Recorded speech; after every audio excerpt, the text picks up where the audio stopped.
फिसाया देग्लाय बेयाव थाफैनाया 4 बोसोर जाबाय 4 बोसोर थाफैनाय लोगो लोगो बेमाराव गोलैबाय बेमारखौबो नाया नङा नायबाय जों हा बन्द'कै दोननानै किबा दोननानै थेवबाबो जों फिसानि बेमारखौ जों बासायनो हायाखै फिसौ खानै दङ फिसौ खानैयाबो फरायनायाव मोजांमोन खिन्थु न'खरनि गोरिबनि थाखाय बिपदनि थाखाय फिसा खानैया फरायनायाबो देम जालांबाय उन्दै खासि फिसायाबो सेबाराबो थांनाय बोसोराव मोजाङै मोजां मेट्रिक खिनाखौ पास खालामनानै थाखाय देग्लाय बिराद असुबिदाबो जाना होबाय अखुब बिखुबबो जाना होबाय गथ' फरायनोनो गोसो गैला खरस पाति मोनैनि थाखाय खरस पातिया हायैनि थाखाय न'खरनि अबस्था होनना जोंबो मा खालामनो जोंहाबो बिनो न'खराव अबस्था मा जोंहाबो मा खालामनो मा मानो जों उपाय गैया जों बेनिखायनो दा गोदोर गोलावनिफ्राय जों बाहाय बांला खरसा पाति मोननायबा जों मोजां मोनगौमोन आरो बाहाय बांला न'खराव खबाय मोननायबा बाहाय बांला खरसा पाति मोननायबा गथ'बो बाहाय नायफिनहरनायबा जों बाहाय मोजां मोनगौमोन आरो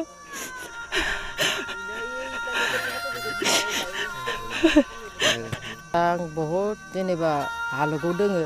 गायथिं न'आबो दाख्लै नै 4 तारिख खालि न'आ बारदो उरायलांजोबदो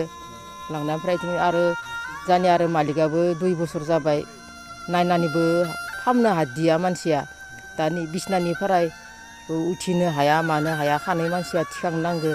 खिनाय हासुनायफोराबो न' सिङावनो जेनेबा आथिंखौ सियाराव होनानै खर'खौ बिसनाथिं होना ओमफ्राय खिथुनि सिदा बाल्थिं होनानै खि होनानै गारिनो गोनां ओमफ्राय आरो दा थाखा फैसानि आंखालाव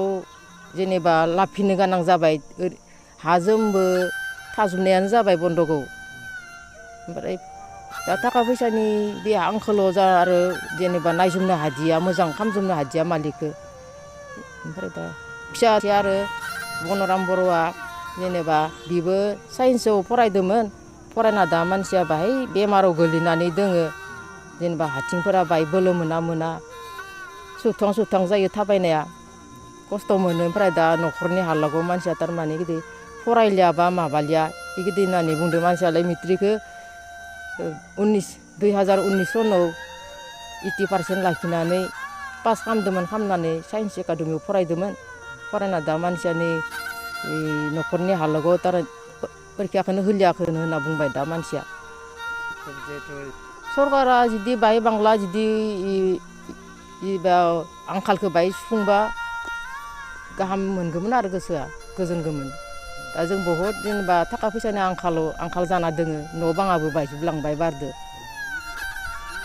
न'खरा बिदिनो खस्थ' मस्थ' सलियो आरो मा खालामनो उपायथ' गैया आंनिया बारा नै आखाइया बायनाया बारा गाबों जायाखै मोजां मावनो हाया दा निथिंनि आखाइया हाराया जखादोंमोन निथिंनिया गैया हाजिराबो मावनाय जाखायाखै बिदिनो खस्थ' मस्थ' सोलिलांबाय थादों आरो जा आरो बि मालिक आरो आं फिसाज्ला सानै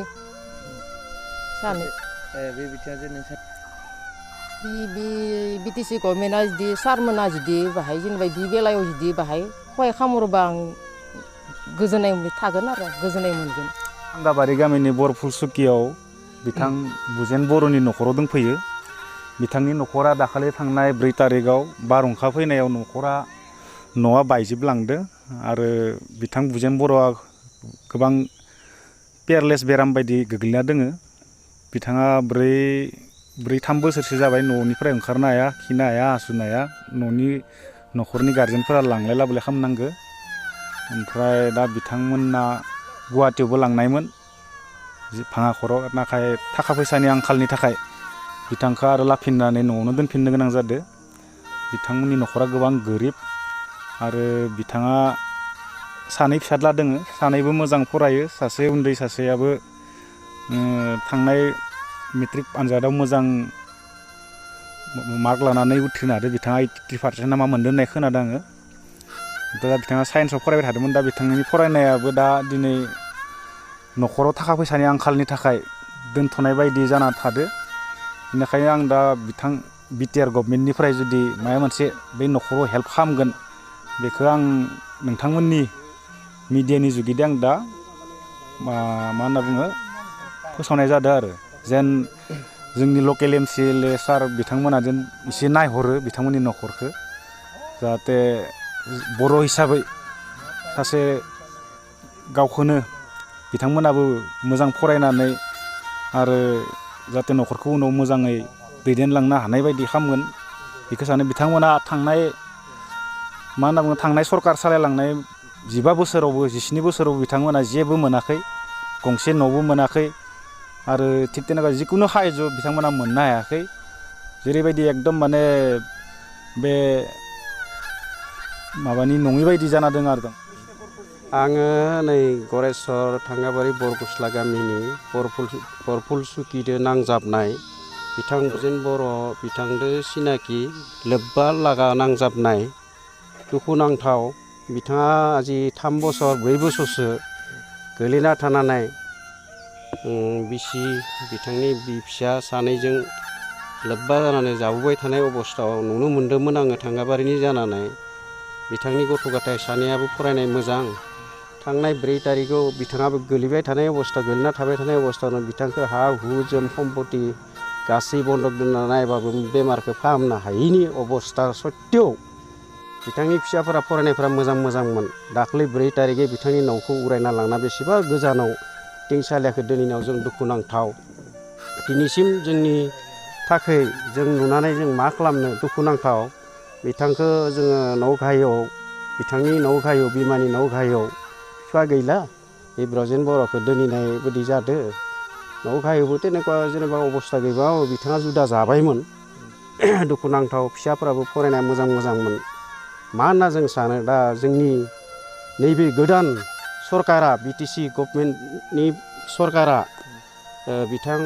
जेनेबा चिफफोरा आरो बा ओनसोलनि सलायगिरिफोरा सानना नायनाय एसे